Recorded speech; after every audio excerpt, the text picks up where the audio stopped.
General Hospital spoilers tease that Jordan told herself that proximity was a tactic, not a feeling.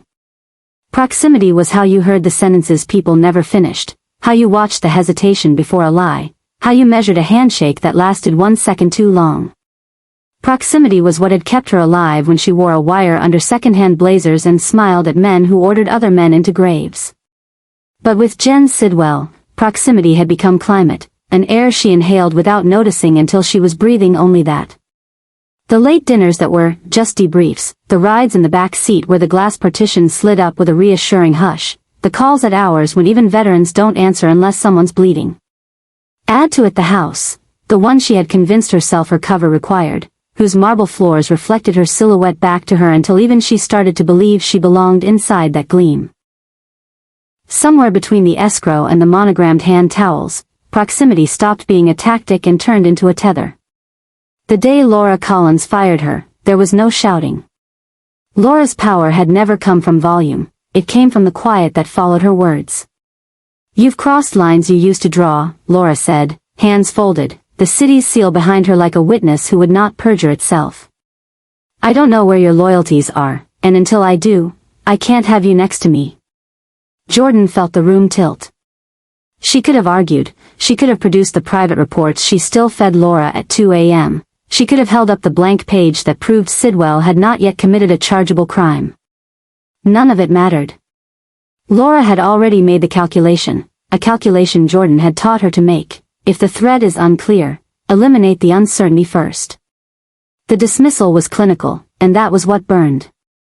It wasn't the loss of title, it was the suggestion that Jordan could no longer be trusted to draw the lines. Rage, in her, did not explode. It condensed. It trimmed itself into a plan. If Laura believed her disloyal, then Laura did not deserve the benefit of loyalty's caution. The city had been playing defense for too long, defense against backroom deals, against boardroom egos, against criminals who wore ties and charities like armor. Jordan would call her ambition reform. She would call her retaliation accountability. She would call her anger the necessary heat that cauterizes a wound. And if those were euphemisms, they were no worse than the euphemisms every administration used to keep its hands clean in public while they did the dishwashing where no one looked. Sidwell did not gloat. He closed the car door and said, "This makes things simpler." Simpler was one word for it. In the weeks that followed, doors opened that had previously required a mayoral keycard. 3 developers with fingerprints in every corner of Port Charles suddenly happened to sit near her at a charity luncheon. A political action committee with a neutral, forgettable name offered to underwrite civic education. A law firm known for making environmental violations look like misunderstandings sent over a partner who kept using the phrase, process fatigue, as if transparency were a pandemic. The pitch was never explicit, good pitches never are. The gist: why recall Laura with smoke and outrage when you can engineer a no-confidence vote with paperwork and precision? Why run a street fight when you can win with agenda setting and quorum math? Jordan relearned a city she once policed.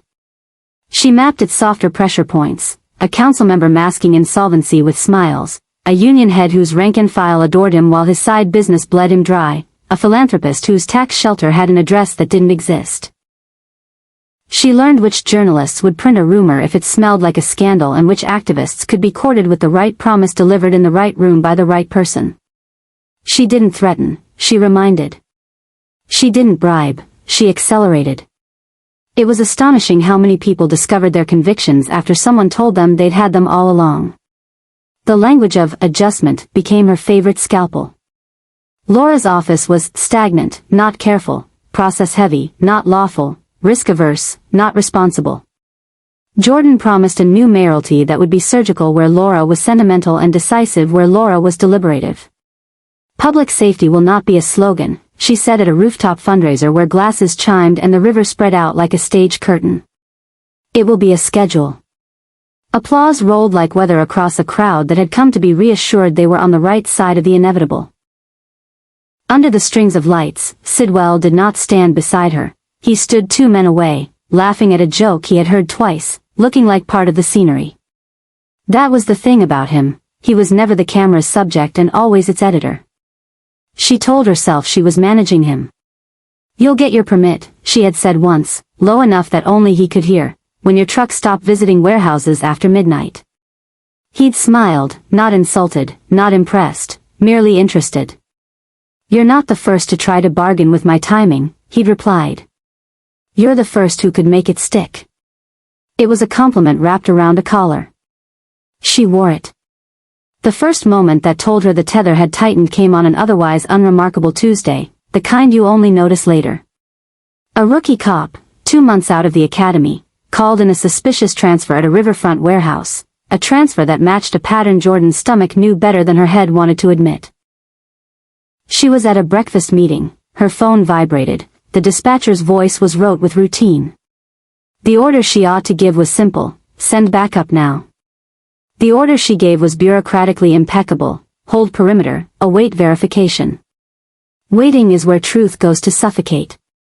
By the time the second car rolled up, a pallet jack had scraped a fresh track into concrete, and somebody's kid in a uniform had a bruise on his shoulder he'd tell his mother was a weightroom mistake. No one died. That was supposed to make it fine. It did not. She worked harder after that, in the way people work when the noise in their heads needs drowning out. She drafted the recall's public rationale and sentences that had just enough truth to sound like gospel: budget opacity, sluggish crime response metrics, the sense of a city out of step with its citizens. She collected signatures in neighborhoods where memory of past administration's condescension still chafed. She found the one teacher who could stand at a microphone and make a line item feel like a betrayal, the one small business owner who could convert zoning jargon into a moral wound. She did not ask herself whether she was advocating or staging.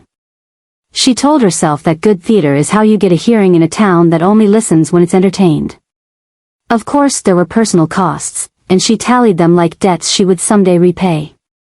TJ called and sounded more like a doctor explaining a difficult case than a son catching up. Curtis looked at her too long, the way you stare at a photograph trying to remember where you were when it was taken. Laura stayed mostly silent, which was somehow worse than anger. When they did speak, once, late, in the echoing corridor outside council chambers, it was without staff, without cameras, without the scaffolding of their offices. "You can still come back from this," Laura said, not pleading, not condemning. "Power that asks you to become someone else isn't power, it's a leash." Jordan almost laughed because the metaphor was too on the nose. "I wore leashes for this city," she answered. "This one, at least, I chose." They stood in that impasse, two women separated by a line neither of them had drawn and both of them were defending. The night of the special session arrived with a barometric low that made the windows hum. The recall organizers had delivered their signatures, the council had their stack of resolutions, the public gallery had its chorus already rehearsed: shame, fraud, failure, save our city.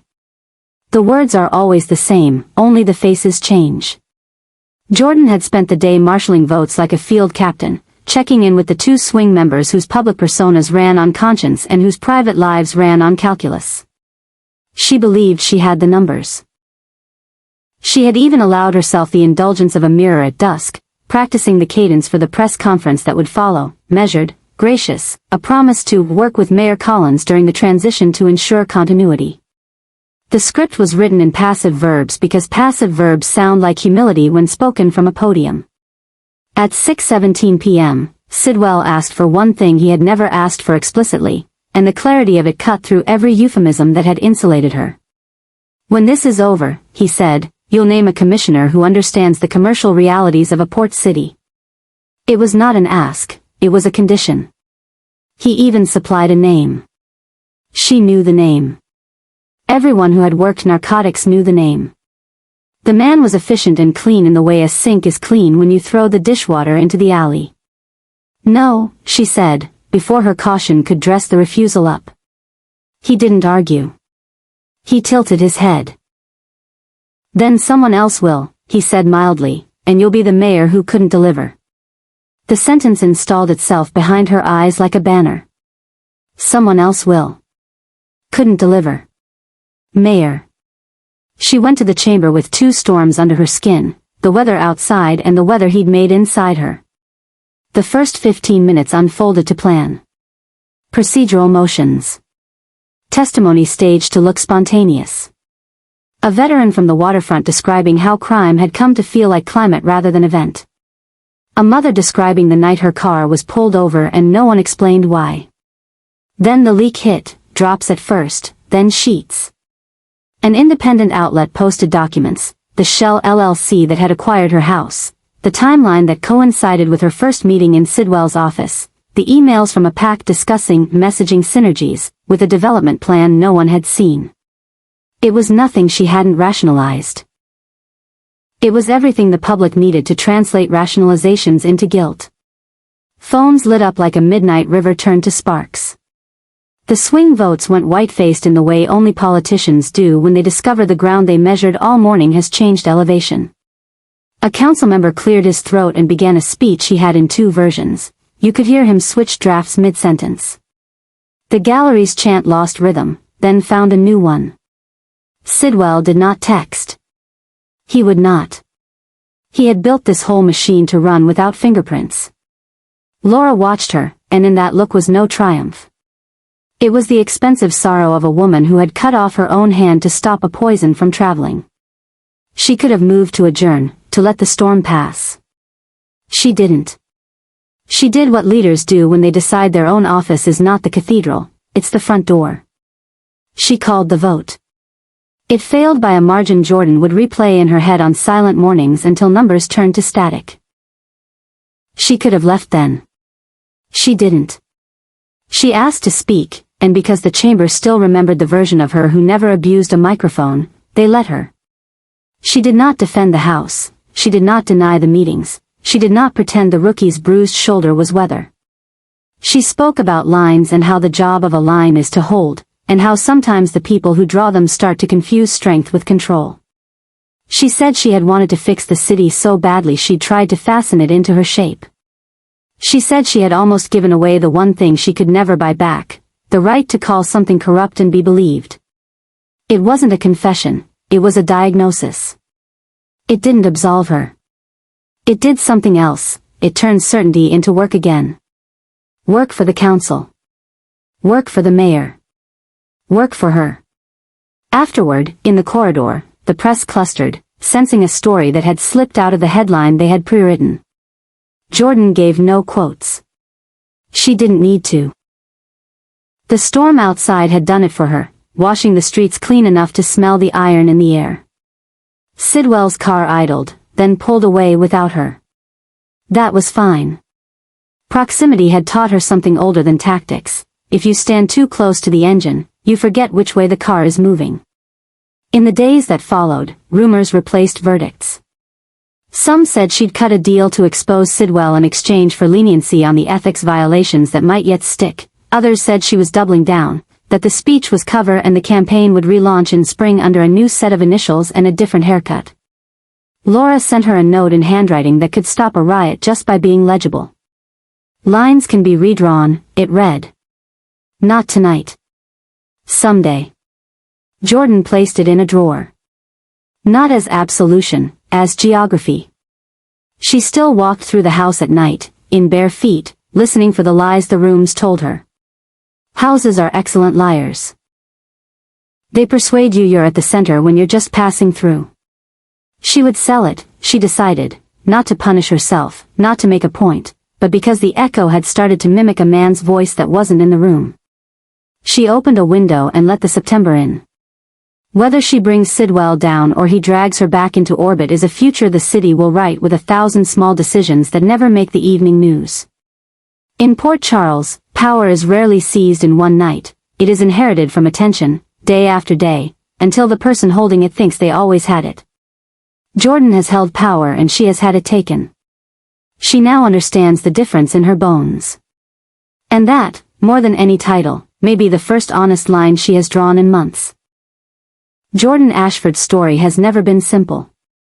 Once celebrated as a fighter against corruption and a woman who had risked her life to infiltrate cartels, she built her reputation on lines drawn in steel, lines between justice and crime, loyalty and betrayal, truth and lies. But somewhere along the way, those lines blurred. The more she tried to control the chaos of Port Charles, the more the chaos began to control her.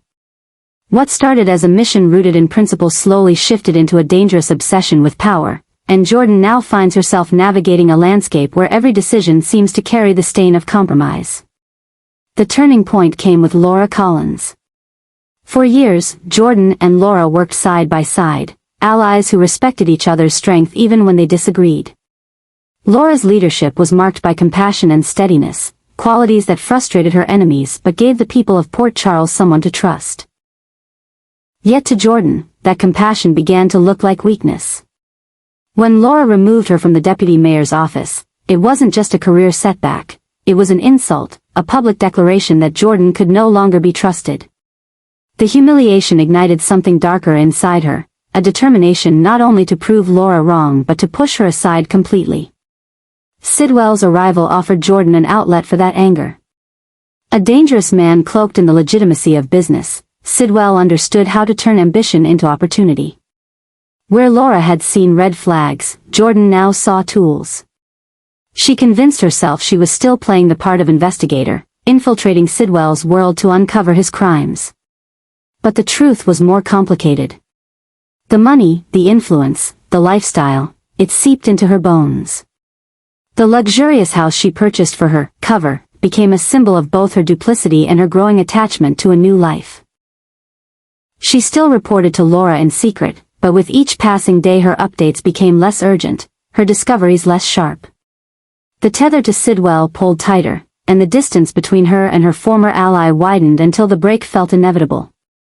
The final rupture came in the form of what the city would later whisper about as the adjustment. Jordan used her contacts, her influence, and her calculated maneuvers to build a narrative that Laura was no longer capable of protecting Port Charles. She manipulated timelines, elevated whispers of threats, and turned small irregularities into looming crises. To the public, it seemed Laura was faltering.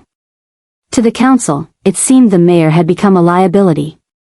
And to the governor's office, it seemed easier to let Laura step away than risk the appearance of weakness. Jordan didn't push Laura with her hands, she pushed her with fear, a tool more devastating than any weapon she had once carried as an undercover agent.